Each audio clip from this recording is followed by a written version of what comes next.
Welcome to the RSP Film Room. I'm Matt Waldman with the Rookie Scouting Portfolio. Today we're going to take a quick tour of the RSP post draft. This is a 194-page document. It's gotten a little bigger since last year, and that's because I'm fulfilling a request about doing some multiple year rankings. So there's more tables in this that are going to be valuable for multiple years every year that I do this. The post draft is a look at players based on their fit with their teams for the next 1 to 3 years. I analyze contracts, I analyze depth charts, and good fits, bad fits, you name it. So we're going to take a quick look through it. You get an idea of what it's all about. Everything's bookmarked, just like the RSP pre-draft.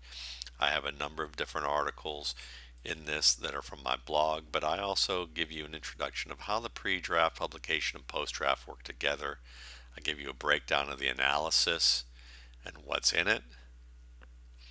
As you can see, you get rankings that are overall from 2017, from also for a 3-year period. So I grouped it overall that way, also by position, and then also, and you get an individual year and 3-year average for that. I give you an ADP analysis, a value system, you get depth chart analysis. You can see right here and read the rest.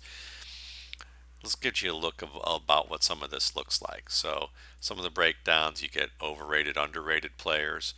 I give you an idea of why I think they're overrated, why they're underrated. I bookmark it so that you have more players embedded here, so you can click directly onto the player in the bookmark below when you expand it. Same's true of high risk reward players. You can expand this and you can see the individual players listed, so it's easy to find.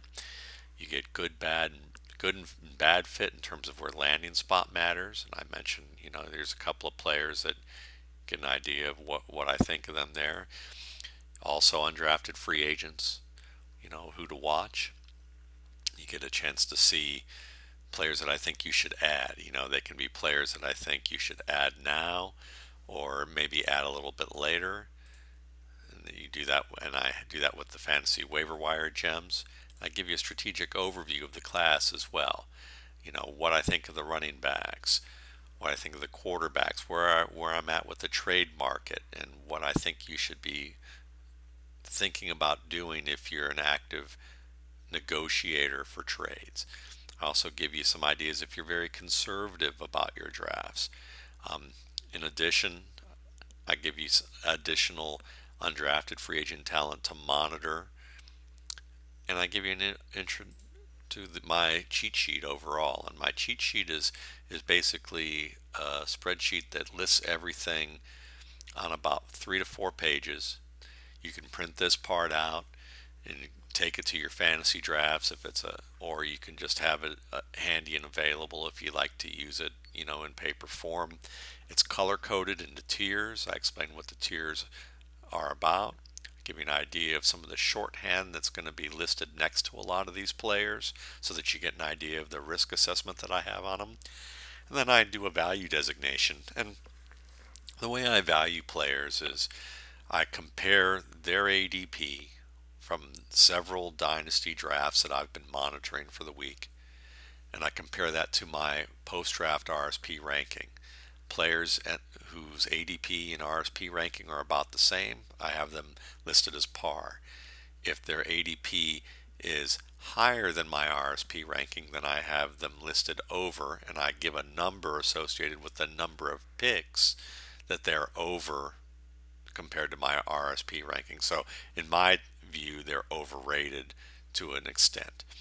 Then if they're under, that means that I have my RSP ranking is higher than the ADP, so I value them more.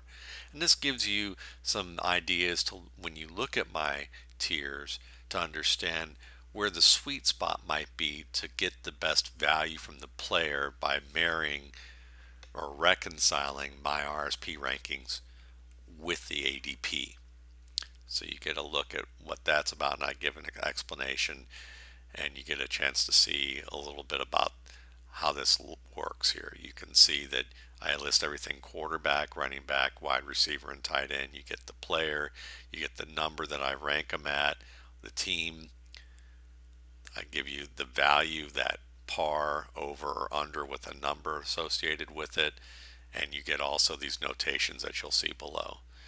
Then I also, in addition to doing that, I also do average draft spot data. And so that's where I form those values of over, under, and par. So I look at about, several drafts. I link to them.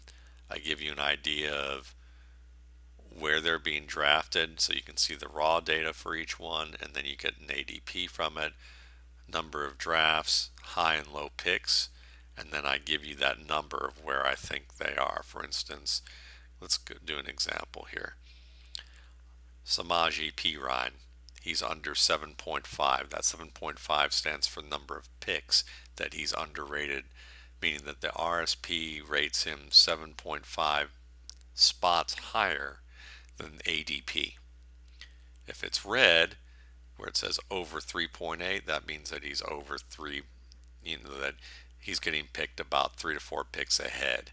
Now, that's given a plus or 5 minus pick kind of cushion that I give, because I don't want to, you don't want to say, oh, he's under 1 or 2 picks. You don't need to be that precise. You want to say within a range about 5 picks.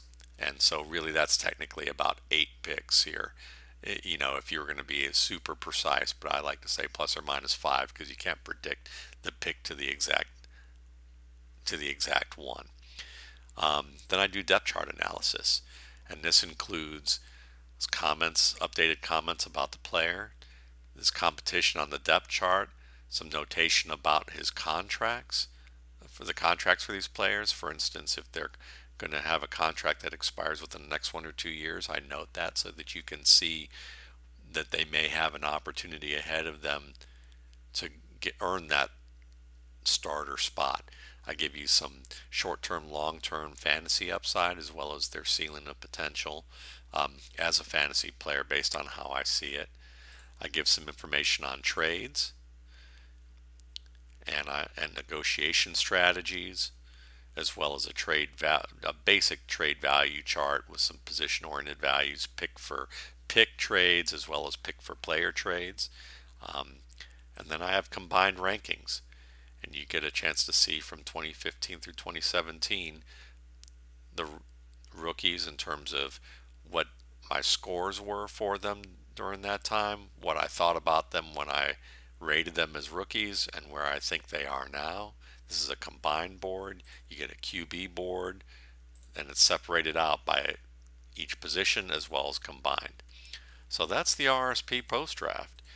This is a this is the publication that comes free with the purchase of the 2017 RSP pre-draft. So together, technically, they're $21.95 for both. So you get 1,600 pages of the pre-draft that lasts a good shelf life of 3 to 5 years. And you get this post-draft that's updated for a good 1 to 3 year outlook. That's 194 pages. Get that, and 10% of each sale goes to Darkness to Light to help prevent sexual abuse, as well as to help children and families and communities learn how to cope with abuse when it does occur, so that they don't do more damage inadvertently in the way that they try to approach it and help. So thanks again. You can check out the RSP at www.mattwaldman.com, and you can order a login there and download it. Thanks again.